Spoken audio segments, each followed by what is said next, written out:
할렐루야. 우리 옆 사람에게 이렇게 인사할까요? 주님이 함께 하십니다. 인사하겠습니다.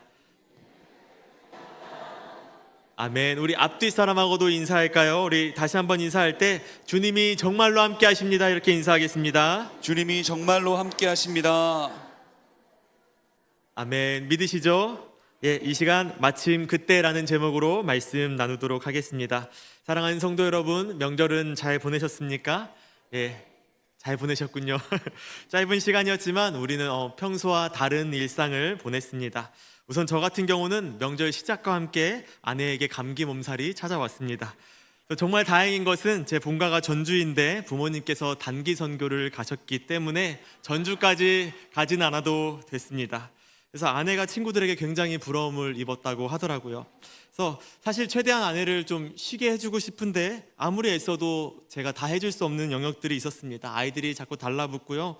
또 장모님 댁 그리고 저희 아내 쪽 친척들을 좀 많이 만난 명절이었습니다. 모임마다 감사하게 또 예배하고 함께 감사를 나누고 기도하는 시간들이 자연스럽게 형성되었습니다. 말씀한 게 있었기 때문에 더 애써서 그런 시간들을 만들었던 것 같습니다. 그리고 어느덧 가족의 기도 모임 가운데 아이가 와서 또 기도 소리를 내고 있는 모습을 보면서 참 기특하고 행복한 시간이었습니다. 가족들이 모이는 것도 너무 좋았고요. 또 눈 떠서 잠깐이었지만 출근이 아닌 또 아내와 아이를 이렇게 챙길 수 있는 시간이 주어졌다는 사실, 또 모여서 깊이 교제하고 충분히 예배하는 일상들이 특별하게 더 감사히 느껴진 추석이었습니다. 일상이죠. 눈 떠서 옆에 아내가 있고 또 가족이 있다는 것은 어떤 면에서는 당연한 것은 아닙니다. 그리고 또 가족들이 모인다는 것도 또 모여서 함께 예배할 수 있다는 것도 이것도 사실은 당연한 일상은 아닌 것 같습니다.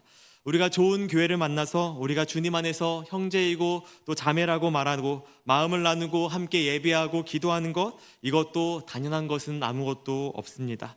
우리가 모든 것을 좋게 볼 때는요, 다 감사한 것이 우리들의 일상입니다. 하지만 우리가 살아가면서 언제나 감사할 수 있습니까? 사실 이 땅을 살아가면서 좋은 일만 만날 수는 없습니다.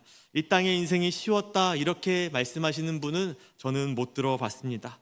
살아가다 보면요, 힘겨운 날들이 있습니다. 지치고 또 무거움과 버거운 일들이 막 쏟아질 때가 있습니다. 하나하나 또 쌓이고 쌓이면서 너무나도 견디기 힘든 일상들이 우리에게 펼쳐지기도 하는 것입니다.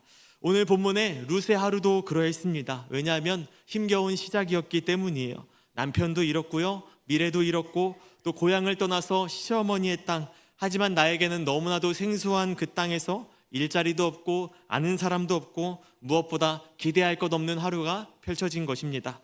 룻기의 시작은 어떠했습니까? 1장 1절을 보시면요, 사사들이 치리하던 때에 그 땅에 흉년이 드니라 라고 말하고 있습니다. 무엇이 있다고 말하죠? 흉년이 있다고 말하는 거예요. 혹시 이 중에서 흉년을 원하는 사람이 있습니까? 아무도 없어요. 그 누구도 흉년을 원하지 않습니다. 하지만 살아가다 보면 이렇게 그냥 흉년이 찾아올 때가 있는 겁니다. 이 비구한 인생 이렇게만 바라볼 것은 아닌 것이지요. 특별히 오늘 본문의 하루는 어떻습니까? 이방 땅에서 아침에 눈을 뜨고 오직 생존 하나만을 위해서 걸어나간 하루였습니다. 이것이 룻기 2장 2절 말씀입니다. 우리 함께 읽어보도록 하겠습니다. 시작.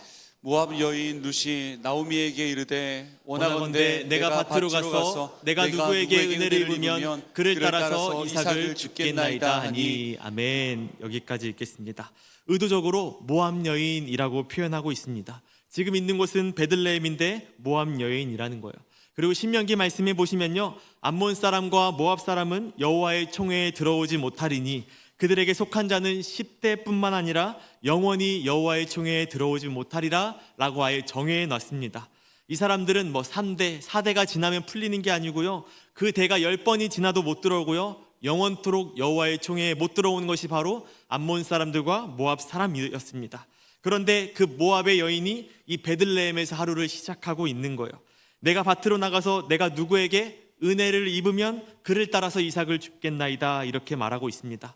이 표현이 어떻게 들리십니까? 제가 듣기에는 그냥 담대한 믿음의 고백이라기보다는 막다른 자리에서 낼 수 있는 그저 최소한의 믿음처럼 느껴졌습니다. 그러니까 이 생존을 위한 그냥 작은 발악에 불과한 거예요. 우리들도 그럴 때가 종종 있습니다. 즉 견뎌내는 시간들을 보낼 때가 있어요. 최소한의 믿음을 가지고요, 그저 이 신앙의 끈이 겨우 그냥 찢어지지 않을 정도로만 간신히 유지한 채 숨만 겨우 쉬고 있는 그런 때가 있습니다. 그래서 롯도 내가 누구의 눈에 은혜를 입으면 이렇게 표현하는 것입니다. 이 말은 내가 이렇게 버티고 있는데 아무도 나에게 은혜를 베풀지 않으면 어쩌지? 이런 불안한 마음들이 담겨 있는 표현이에요. 하나님이 지금 나와 함께 하실 거야. 지금도 일하고 계실 거야. 내 인생은 그렇기 때문에 끄떡없을 거야. 우리 가정은 하나님께서 책임지실 거야. 이렇게 담대한 상태가 아니라는 말입니다. 내가 누구의 눈에 은혜를 입는다면, 그런데 아무리 생각해도 아무도 나에게 은혜를 베풀 것 같지는 않은 그런 하루 시작된 거예요. 그리고 오늘 우리가 읽은 본문은요, 평소와 같지만, 그러니까 평소처럼 소망 없고 아무도 나에게 은혜를 끼치지 않을 것 같고 전혀 특별한 일이 생기지 않을 것 같은 그러한 날에 평소와는 전혀 다른 하루가 시작된 것입니다. 그런데 그 이유가 무엇입니까? 우리 3절 말씀도 한번 읽어보도록 하겠습니다. 시작. 룻이 가서 베는 자를 따라 밭에서 이삭을 줍는데 우연히 엘리멜렉의 친족 보아스에게 속한 밭에 이르렀더라. 아멘. 그리고 4절 상반절 말씀도 읽도록 하겠습니다. 2장 4절 시작.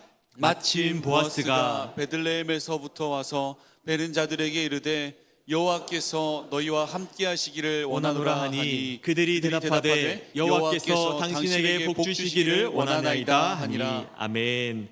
예, 마침 그날이요, 우연처럼 보이지만 하나님이 이미 준비하고 계셨던 그 시간과 그 밭과 그 사람이 완벽하게 준비되어 있었던 거예요. 룻에게 이날은요, 평소와 다를 것 없는 그냥 생존의 하루였습니다.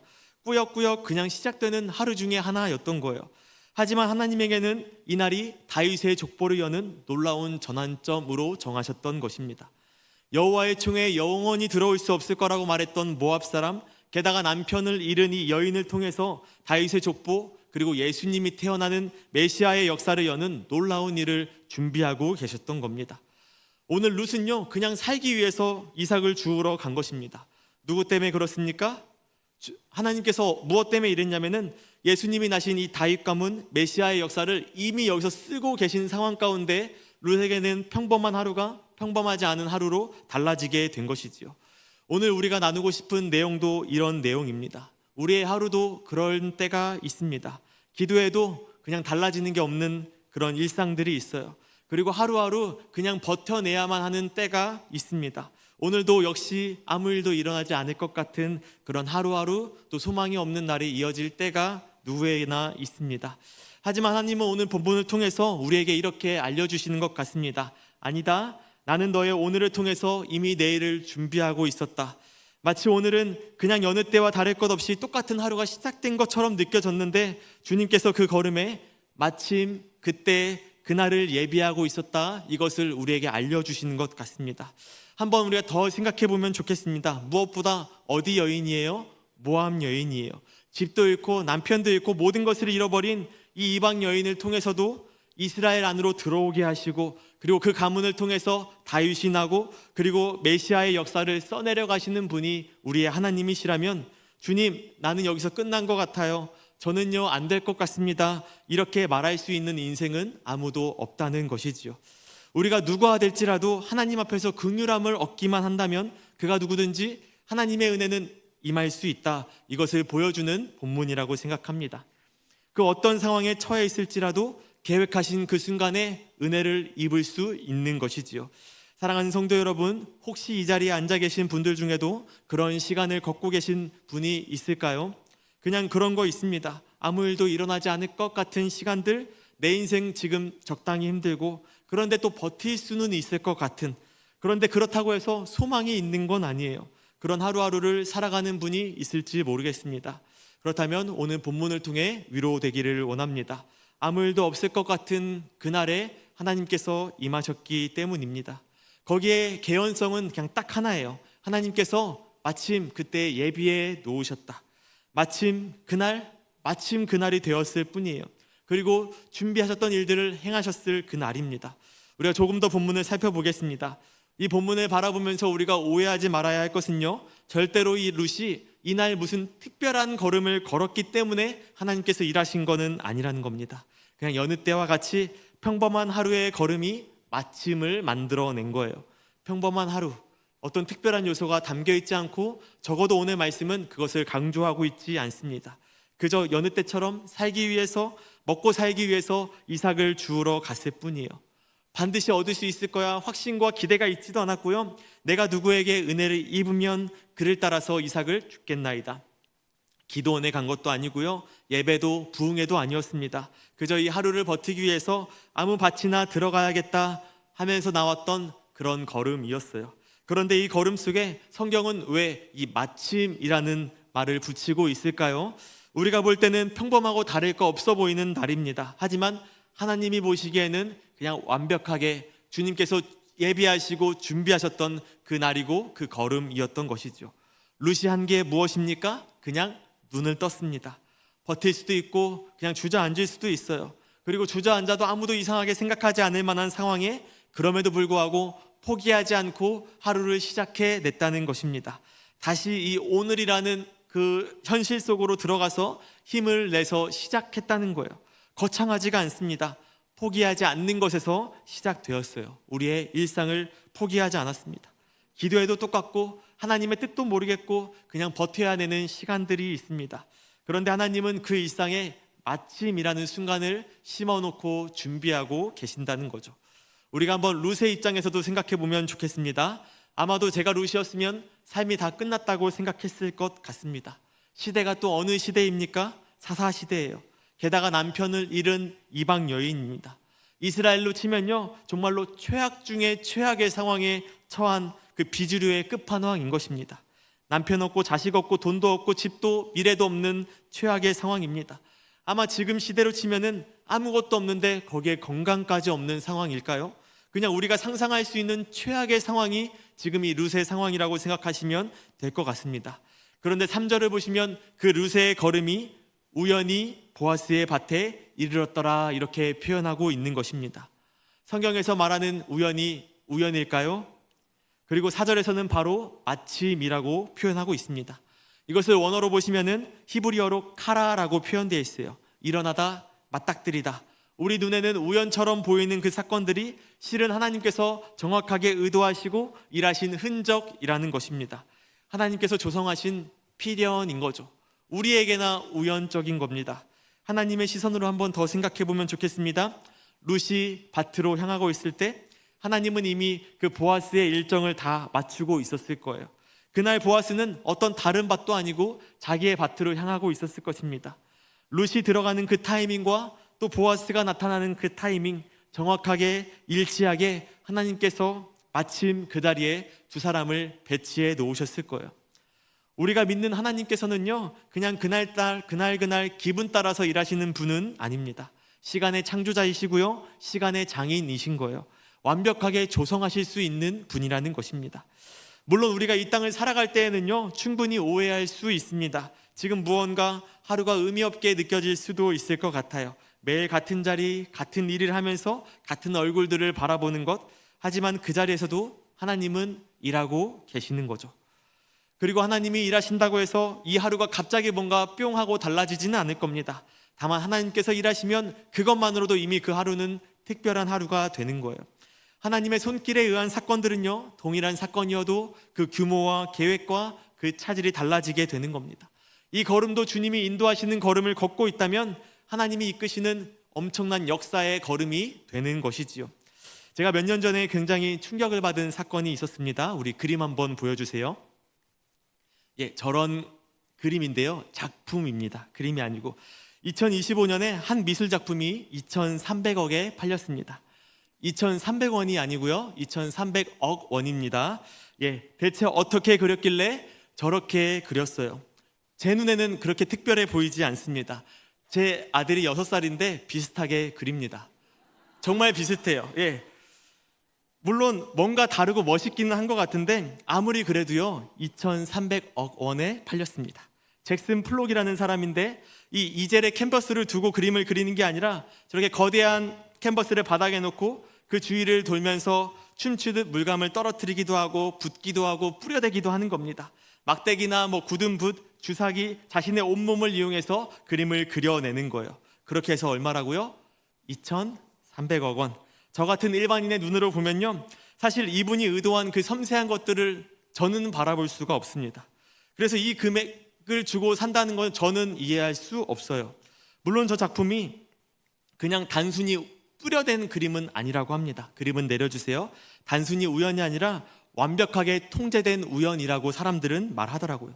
수많은 연습과 경험, 물감의 농도, 떨어뜨린 높이와 속도, 손목의 스냅, 또 몸의 움직임에 따라서 물감이 캔버스에 어떻게 닿게 될지 이것을 다 이미 완벽하게 해놓고 어떻게 그려질지 다 알고 나서 우연처럼 뿌려내는 결과물을 만들어낸 겁니다.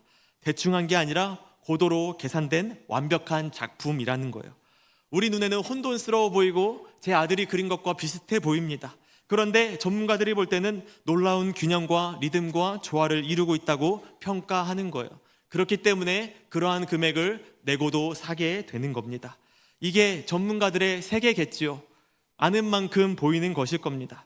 그리고 하나님의 일하심도 마찬가지예요. 우리 눈에는요, 다 그냥 우연 같고 대충 뿌려놓은 것처럼 보입니다. 그런데 철저한 계산 가운데 흘러가는 일이라는 것입니다. 우리가 볼 때 저 그림도 2,300억 원, 어떤 높은 값어치가 느껴지지 않습니다. 잘 안 느껴질 때가 많기 때문이에요. 하지만 실제로 하나님께서 동행하시고 일하시며 통제하시는 이 그리스도인들의 인생은요, 마치 명필가의 손에 붙들린 붓처럼 되는 것입니다. 누구 손에 의해서 그려지고 있는가? 그것이 중요한 것이죠. 우리는 아무것도 느끼지 못하는 그 하루하루에도 하나님께서는 우리의 인생을 주고 그려가고 계신다라는 사실입니다. 기대 없이 그저 일어나 시작했던 하루였습니다.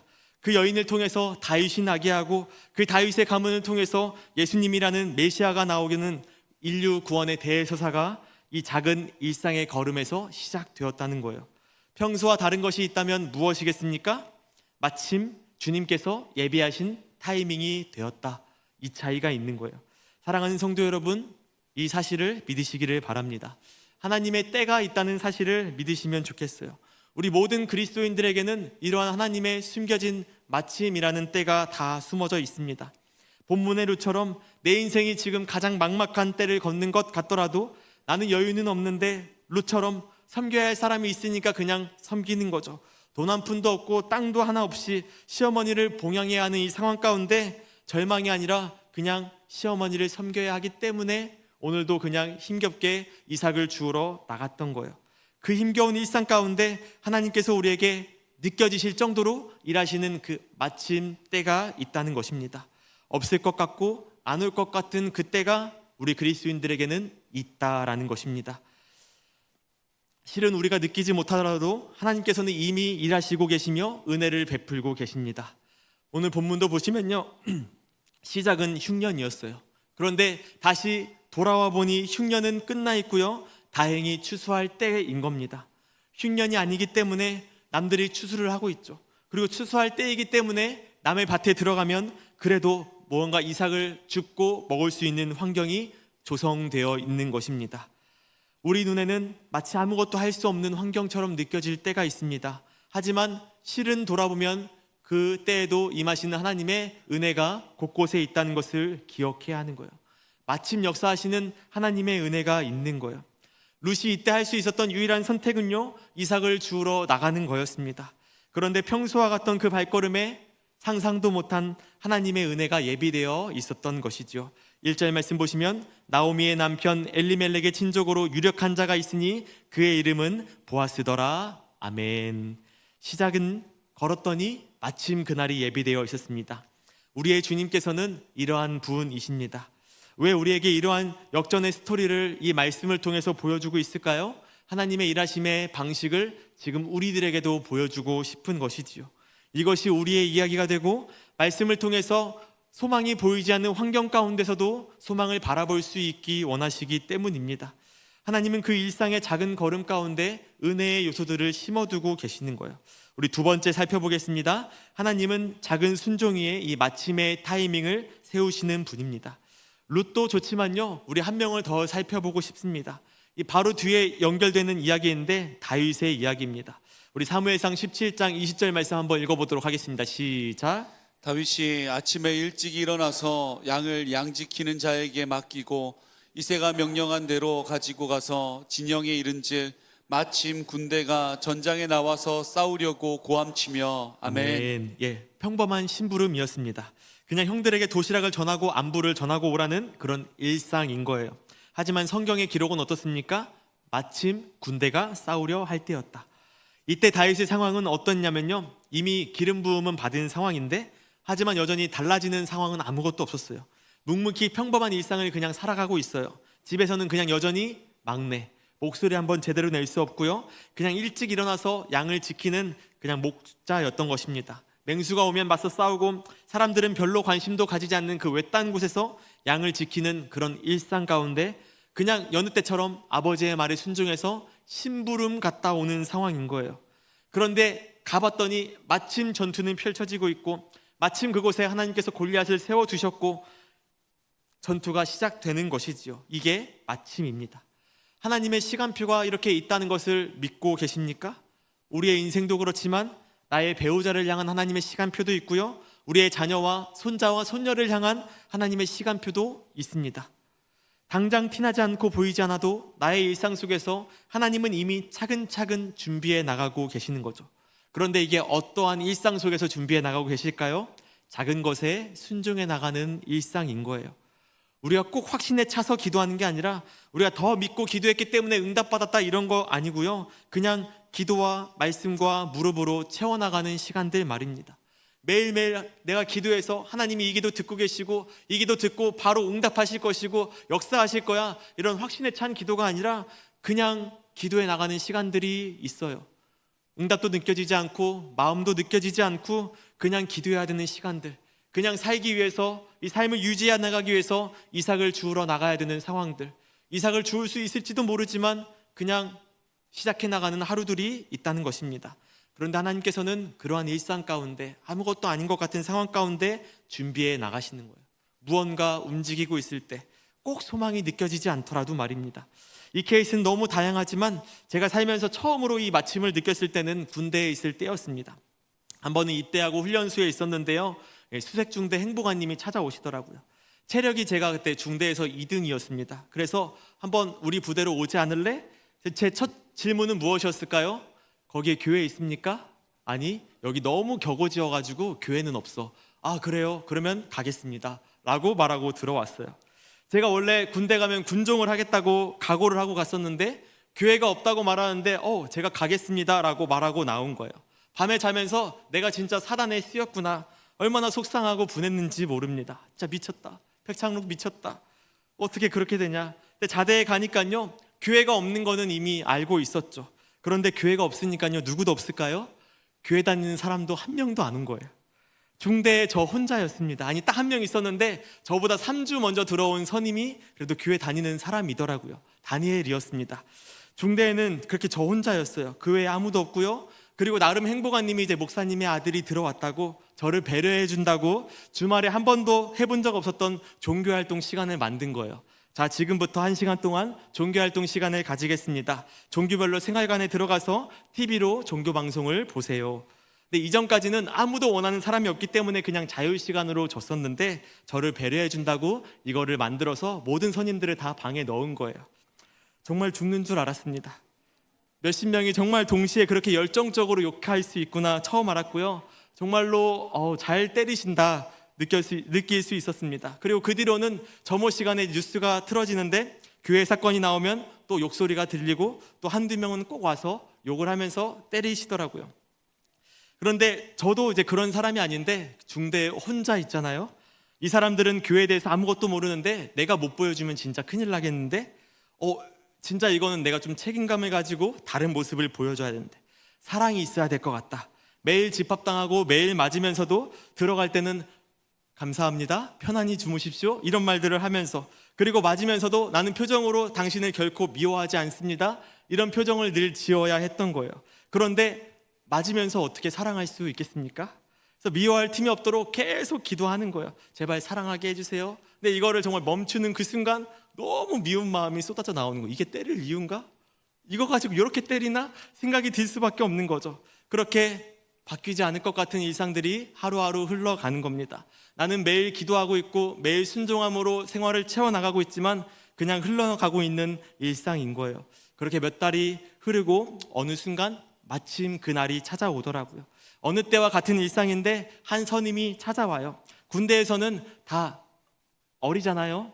어려울 때가 있어요. 부모님이 아프시거나 또 여자친구가 갑자기 연락이 안 되거나 또 집이 무슨 사기를 당했다거나 이런저런 이유가 있는데 겉으로는 우락부락해 보여도 다 마음은 여린 20살 초반의 남자들입니다. 굉장히 어려워하고 힘들어해요. 그러면서 조심스럽게 말하는 거야. 야, 너 그거 진짜냐?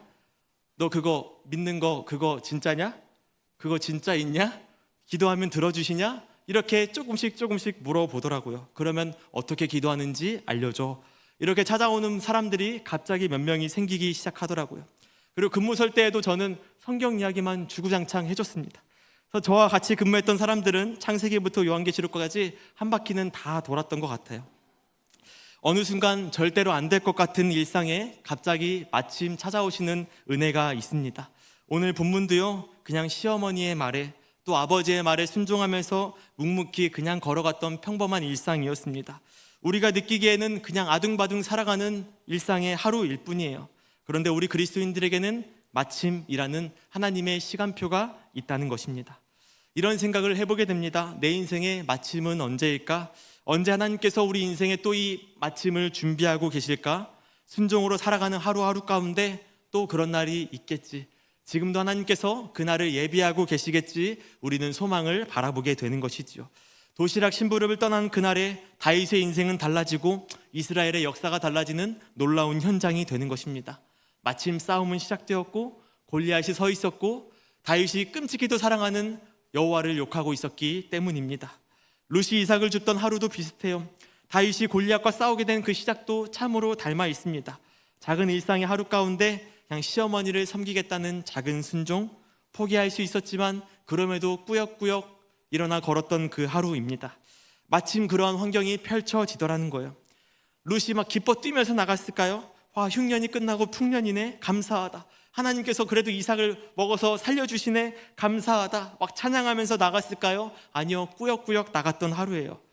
적어도 오늘 본문은 전혀 그런 요소들을 강조하고 있지 않아요. 감사함으로 했기 때문에 역사하셨다? 아니요, 평범한 일상, 소망 없는 일상 가운데 마침 주님께서 예비하셨더라. 그래서 우리의 일상도 한번 생각해 보게 되었습니다. 하나님께서 이렇게 일상에 역사하시잖아요. 누군가는 제 이야기로 하겠습니다. 언젠가는 그럴 때가 있죠. 오늘은 너무 피곤해서 오후 예배 드리지 말자, 이런 사람이 있을 것 같아요. 그럴 때도 있겠죠. 또 새벽에도 그런 때가 있었죠. 눈을 뜨고 왠지 오늘은 방에서 그냥 기도해도 잘할 수 있을 것 같은 자신감 막 차오를 때가 있습니다. 오늘은 굳이 가정 예배 드리지 말고 그냥 외식하면서 교제로 마무리하자. 그러한 작은 선택 하나하나가 어쩌면 하나님이 준비하신 마침을 놓치는 순간들일 수도 있겠다 하는 매우 조심스러운 생각도 하게 되었습니다. 조심스러운 표현이에요. 또 그런 날이 있어요. 정말 기도하기 힘든 날이었는데 그래도 기도의 자리에 어떤 소망 없이 막 은혜에 차지도 않았어요. 그냥 얼떨결에 나온 그 자리 가운데 어쩜 그렇게 풍성하게 역사하시는지. 신학생 시절에도 매일 채플이 드려지기 때문에 매너리즘에 빠질 뻔하다가도 어느 날 생각지도 못한 은혜가 막 쏟아질 때가 있는 거죠. 제가 뭐 기대하면서 갔겠습니까? 오늘 채플 하나님께 예배하는 이날 얼마나 행복하고 감사한지 빨리 가서 예배하고 싶다 과제하면서 그렇게 제가 갔을까요? 채플이 오늘도 있네. 하루도 빠짐없이 채플이 있네. 밥 먹다가 좀만 편하게 먹고 가고 싶은데 이런 마음들이 있는 거죠. 그런데 어느 날은 그냥 막 부어주실 때가 있는 거예요. 룻도 아침 일찍 일어나고 다윗도 아침 일찍 일어납니다. 양지키는 자에게 맡기고 아브라함도 아침 일찍 일어나 모리아 산으로 떠나고 예수님도 새벽 미명에 왜 성경은 이렇게 아침을 강조하는지 또 모르겠어요. 하나님은 순종 가운데 어느 순간 역사하시더라는 거예요. 마지막으로 좀만 더 살펴보겠습니다. 룻의 이 하루가 어떠한 결과를 가져오게 됩니까? 그날의 은혜가 하루의 기적을 넘어서 이 가문의 은혜가 넘치게 되는 거예요. 정말 기적적인 하루가 시작되었죠. 우연히 들어간 밭이 유력한 보아스의 밭이었습니다. 마침 그때 보아스가 있었고요. 보아스는 이미 이 룻에 대해서 알고 있었다고 말해요. 그게 11절 말씀입니다. 우리 한번 읽어보도록 하겠습니다. 시작. 보아스가 그에게 대답하여 이르되 내 남편이 죽은 후로 내가 시어머니에게 행한 모든 것과 내 부모와 고국을 떠나 전에 알지 못하던 백성에게로 온 일이 내게 분명히 알려졌느니라. 아멘. 다 소문이 나 있었다라는 것입니다. 베들레헴에 이방 여인이 들어왔는데 남편이 죽고 그 시어머니 나오미를 따라서 같이 들어왔다더라. 그런데 그 이방 며느리가 어머니에게 엄청 잘한다더라. 이렇게 소문이 쫙 나 있었던 거예요. 그런데 이 소문 누가 냈을까요? 좋은 며느리가 있으면 당연히 시어머니가 자랑하고 다녔겠죠. 아마 좋아할 수밖에 없는 며느리 어머니였을 겁니다. 그러니 어머니의 하나님이 나의 하나님이라면서 이방 땅까지도 따라오지 않았겠습니까? 어쨌든 그 소문은 나 있었고 보아스는 이미 알고 있었어요. 그리고 그 당사자에게 은혜 베풀기를 이미 원하고 있던 중에 마침 여호와께서 만나게 하신 거죠. 물론 그럼에도 불구하고 이 모든 상황들이 한 번에 쫙 펴지지는 않습니다. 늘 긴장 상태가 있고요. 우리말로 치면은 늘 기도거리가 있는 것 같아요. 제가 인생을 말한다는 게 너무 민망하지만 이런 게 인생인 것 같습니다. 보아스가 룻을 아내로 삼기로 합니다. 그런데 더 가까운 친족이 있었던 거예요. 율법에 의하면 가장 가까운 친족이 이 가정을 세워진 역할을 해줘야 합니다. 그런데 보아스가 원하더라도 보아스보다 더 가까운 친족이 있었던 거예요. 다행히도 그 친족이 룻의 기업을 무르는 것을 포기하게 되는 겁니다. 손해볼까봐 굳이 살릴 필요가 없는 거죠.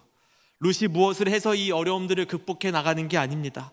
다 하나님께서 처음부터 끝까지 어려움들을 제거해 나가시면서 복의 자리로 옮겨 놓으시는 거예요. 주시기도 하시지만 때가 되면 어떠한 때는 또 제거하시기도 하는 하나님인 겁니다.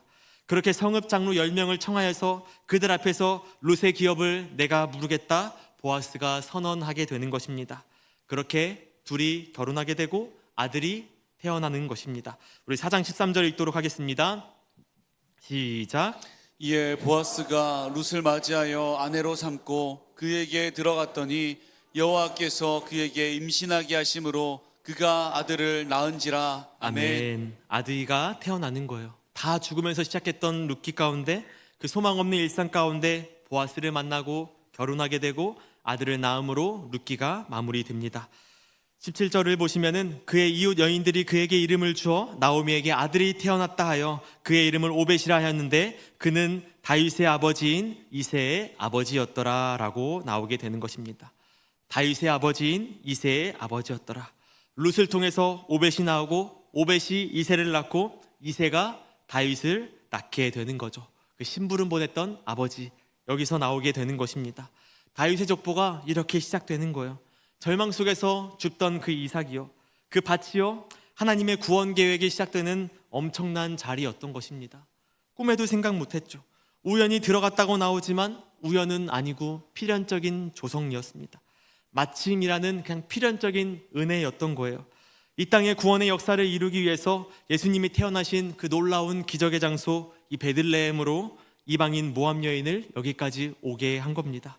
하지만 그 과정을 한번 둘러보면 좋겠습니다. 이 엄청난 하나님의 인도하심 가운데 사실 그 과정까지 선하고 좋지는 않았습니다. 흉년이 있었고요, 죽음이 있었고요, 또 죽음이 있었고요, 괴로운 시간들이 가득했습니다. 불행하게 여겨지는 것들이요, 또 별로 원치 않는 상황들로 가득한 인생이었어요. 생각지도 못했던 위기들이 찾아오고 끊이지 않고 넘치고 넘치는 그런 불행한 상황이었습니다. 그런데 이것이 어떻게 하나님의 은혜로 바꾸어지는지 여러분들이 한번 묵상해 보면 좋겠습니다. 그 누구도 예상할 수 없고요, 차마 떠올릴 수도 없는 게 바로 하나님의 놀라운 섭리하심입니다. 아무도 모르고요, 언제 일련지 또 어떤 방식일련지 모릅니다. 하지만 이 일을 조성하고 계시는 분은 선하신 하나님, 나를 사랑하고 계시는 분, 좋은 계획을 가지고 이미 일하고 계신 하나님인 것이지요. 하나님께서 대체 모압에서 어떻게 베들레헴으로 옮겨가실지, 여기에서 대체 어떻게 해서 일으켜 세울지 아무도 그 방법을 알 수 없는 겁니다. 다만 이방 여인에게 어떻게 이 다윗의 족보로 들어가게 하셨는지 그 놀라운 주님을 바라보는 하루가 되시면 좋겠습니다. 말씀을 마무리하겠습니다. 우리는 일상을 어떻게 살아가고 계십니까? 혹시 룻처럼 아무 소망 없이 하루를 버티고 계시는 분들 계십니까? 오늘 본문이 하는 말씀은 괜찮다라는 것입니다. 하나님께서 각각의 주님의 자녀들을 향해서 마침 그 때를 준비하고 계십니다. 지금 걷는 그 힘겨운 걸음을 멈추지만 않는다면 하나님의 때 그 걸음은 은혜의 타이밍으로 바뀌게 될 것입니다. 혹시 내가 은혜를 입는다면, 아니요, 아마도 나에게 은혜를 베푸지 않을 겁니다 라는 생각이었던 루시였습니다. 그런 마음으로 나갔던 힘겨운 발걸음이었어요. 오늘 새벽에 내가 나가면서도 오늘 나의 기도를 들으실까? 응답하실까? 오늘은 다를까? 하는 그러한 걸음이라 할지라도 그 걸음이 루시 다윗의 증조모가 될 줄 과연 누가 알았겠습니까? 그날에 하나님께서 그렇게 역사하실지 과연 누가 알고 있겠습니까? 하나님만 알고 계셨던 거죠. 그녀의 순종으로 걷는 오늘이 하나님의 영원한 타임라인과 겹치게 되는 거예요. 우리의 하루도 그렇습니다. 평범해 보일 수 있고요, 작은 일 같아 보일 수 있습니다. 그리고 때로는 이 기다림과 침묵이 너무 길게 느껴질 수도 있습니다. 하지만 마침 그날을 확실하게 준비하고 계시는 거예요. 우연이 아닌 하나님의 놀라운 은혜의 조성으로 연결되는 날이 있을 것입니다. 그러므로 사랑하는 성도 여러분, 하루하루 절대 멈추지 마시고 밭으로 나아가시고 말씀에 반응하시고 또 기도의 자리를 찾아가시는 여러분들이 되시기를 진심으로 축복합니다. 그 작은 걸음 가운데 하나님의 마침이 반드시 기다리고 있을 것입니다. 우리의 하루하루를 정확하게 맞추고 계시는 거예요. 그래서 우리의 힘겨운 발걸음들이 조금은 소망찬 발걸음으로 바뀌기를, 우리 모든 성도님들이 그 마침 주님께서 예비하신 그 은혜를 누리시기를 진심으로 축복합니다. 우리 이 시간 함께 기도하면 좋겠습니다. 우리 들은 말씀을 가지고 기도할 때 우리 자신을 놓고 한번 기도하면 좋겠습니다. 룻처럼, 다윗처럼 우리의 평범한 하루에 주님의 마침이 있을 거라는 것을 믿게 해달라고 기도하면 좋겠습니다. 주님, 내가 이 하루를 버티는 오늘이 되지 않게 하시고 그 걸음 가운데 하나님의 정확한 타이밍을 보게 하여 주시옵소서. 정말 너무 힘겨운 순간에 있으신 분들이 있습니까? 또 주변에 그런 분들이 있습니까? 하나님, 지금 이 자리에도 당신의 뜻이 있습니다. 그렇게 고백하기를 원합니다. 주님, 마침의 은혜를 보게 하여 주시옵소서. 주님 때문에 특별한 하루를 맞게 하여 주시옵소서. 주님 때문에 특별한 하루, 이 가정을 되게 해달라고 우리 이 시간 간절히 주님의 은혜를 구하면서 기도하도록 하겠습니다. 함께 기도합니다.